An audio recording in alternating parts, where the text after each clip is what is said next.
Où êtes-vous allé en Russie? C'est tellement grand, c'est tellement gigantesque. Alors, je suis allé essentiellement à Moscou et à Saint-Pétersbourg. Je suis allé aussi plusieurs fois à Vladivostok, à Sotchi, à Astrakhan, à Mourmansk, à Nijni Novgorod. Une région que j'adore particulièrement, c'est la Sibérie, la région du lac Baïkal. Irkoutsk et le lac Baïkal, c'est absolument extraordinaire. Je connais bien le pays, j'adore le pays, sans oublier également les ex-républiques comme l'Ouzbékistan. Les routes de la soie. Je suis allé 14 fois en Ouzbékistan. C'est une destination extraordinaire. Samarcande, Boukhara. Et comment sont les gens là-bas à l'égard des touristes? On est bien accueillis? Les gens sont charmants, admirables. Même les Russes qui paraissent, au premier abord, assez froids, sont très grégaires, très sympathiques. Et alors, on va rencontrer une de Russe. On est en duplex avec elle. Elle s'appelle Elena. Vous parliez de Saint-Pétersbourg. Elle va nous dire pourquoi il faut aller à Saint-Pétersbourg. Elena. Bonjour Jean-Pierre. Si vous n'êtes jamais venu en Russie, je vous salue du cœur de Saint-Pétersbourg, la ville-musée, qui était la capitale de l'Empire russe. D'ici, la vue magnifique sur l'ensemble de l'Ermitage, un des plus grands musées du monde. Le Palais d'Hiver, qui fait partie de l'ensemble de l'Ermitage, c'était la résidence principale impériale. À Saint-Pétersbourg, on dirait que l'immensité du paysage fluvial s'est transformée dans l'architecture. La Russie est immense, c'est le plus grand pays du monde. Il a une superficie de 17 millions de kilomètres carrés. Il y a plus de 100 ethnies, les frontières terrestres avec 14 pays. Et si vous n'êtes jamais venu à Saint-Pétersbourg, Jean-Pierre, vous êtes invité en hiver pour profiter du froid, de la neige, de l'hiver russe, se promener sur le fleuve la Neva, faire la promenade entre cas russes.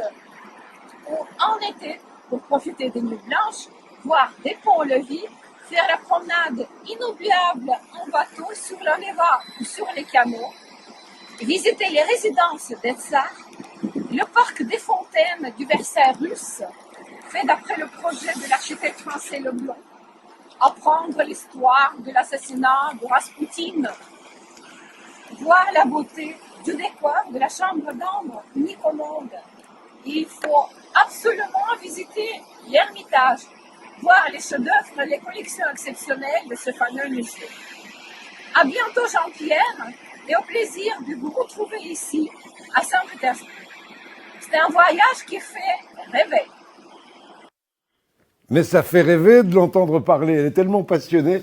Et partout, quand on entend des Russes nous invitent... Merci, j'arrive. Une nuit blanche avec vous, ça va être formidable. On entend les Russes toujours parler de l'histoire. C'est très, très riche là-bas. Vous êtes d'accord? Oui, partout en Russie, et y compris dans la Russie profonde. On peut être à 700 km de Moscou, de Saint-Pétersbourg, et tomber sur des kremlins, des monastères dans la campagne, des endroits extraordinaires dont on nous a peu parlé, parce qu'on parle beaucoup de Moscou, de Saint-Pétersbourg. Et là, le patrimoine russe est incroyable. Lorsqu'on le découvre, notamment dans la campagne, on comprend une part de la puissance, de la fierté, de l'orgueil russe également. Et c'est fascinant. C'est ça qu'on veut découvrir dans vos circuits là-bas? Oui, le patrimoine, la culture. Après les incontournables que sont Moscou, Saint-Pétersbourg, rien de tel que le tour des villes de l'Anneau d'Or, assez extraordinaire, Souzdal, Vladimir, Kostroma, vraiment une expérience. Alors Yann, en tournant des films là-bas, vous avez vécu plein de choses, beaucoup de rencontres. On en regarde une petite en image? Avec plaisir. Assez insolite, regardez. Si je vous demande ce qui manque le plus à un Russe à l'étranger, vous me répondrez certainement la littérature, le théâtre, peut-être la vodka, le caviar ou encore le bortsch. Certes, mais il y a une chose et une tradition dont les Russes parviennent difficilement à se passer, c'est le banya. Le banya, c'est un type de sauna, un petit peu différent du sauna finlandais, il est beaucoup plus humide, qui est une véritable tradition en Russie. Un petit peu partout dans la campagne, près des lacs, le long des rivières, on aperçoit des petites cabanes de bois avec des cheminées, ce sont les banyas.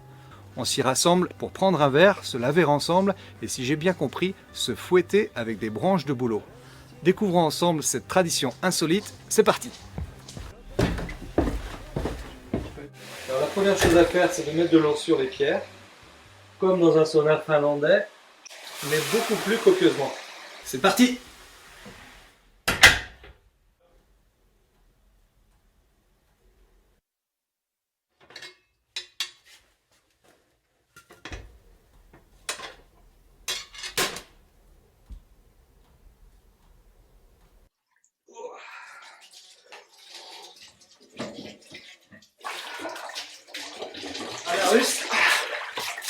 Apparemment pour un russe, c'est pas grand chose, mais je pense que ça demanderait quand même un petit peu d'entraînement. Après le supplice de l'eau froide, on va passer au supplice du boulot. Et là, ça n'a pas l'air d'être une mince affaire. Voilà, comme ça, la tête, ok, ça marche. Ça marche?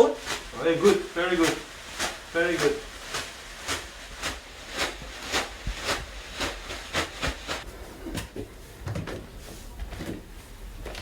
Voilà, c'est terminé. Le bagna russe est vraiment une expérience exceptionnelle. Je la recommande chaleureusement.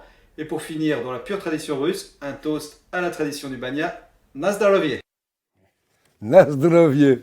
Dites-moi, ça laisse des souvenirs. Le fouet, c'était pas trop difficile à supporter? En fait, c'est très agréable. En fait, ça fouette ça fait des petits nuages de vapeur comme ça, de chaleur qui se compriment contre la peau. C'est plutôt agréable, c'est sympa. Je crois qu'il y a des versions un peu plus violentes. Là, je crois qu'elle a voulu m'épargner quand même.